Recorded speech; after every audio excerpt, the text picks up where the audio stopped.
आपण माने समस्ते बेस किछि दिन हला जोगाण मंत्री को शुणुचंती मत लगुच जोगाण मंत्री आलू हैंगओवर जाऊ ना से बारंबार आलू को लेकिन जेते विवृत्ति देले बोधे ए मंत्रिमंडल रे अन्य कौनसी मंत्री एते सस्ता विवृत्ति केबे देई नथिबे आ एते थर से विवृत्ति को बारंबार उल्टाई नथिबे।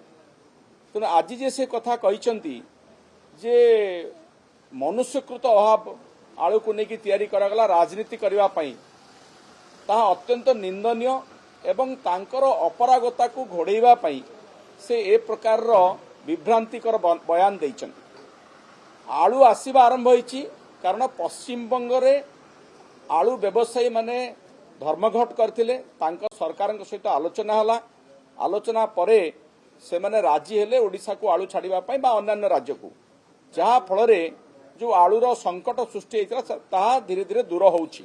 भल कथा ओडिशावासी एबे टिके सस्तारे आलू पाइबे टिके निश्वास मारिबे किंतु मंत्री महोदय तांको प्रयास रे किछि करि परले नहीं आउ याकु मनुष्यकृत कहिकरी से पुणी थरे तांकर निज असुविधा बा निज अपारगता ए संपर्क रे से आउ थरे लोकन को विभ्रांति करने को चेष्टा करुछंती। राजनीति किए करुछि आलू को लेकिन राजनीति निजे मंत्री महोदय करुछंती।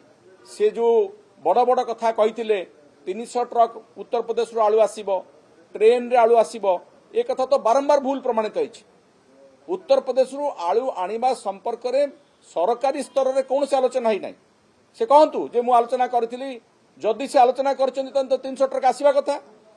जो आलू आपण उत्तर प्रदेश रो अल्प किछि ट्रक आसिला आपण माने समस्त भल कर जानिछंती सेटा व्यवसायी संघ बा व्यवसायी माने जो माने आलू व्यवसायी करंती से माने को उद्यम रे आस्तिला संकट को किछि परिणाम दूर करिया पई।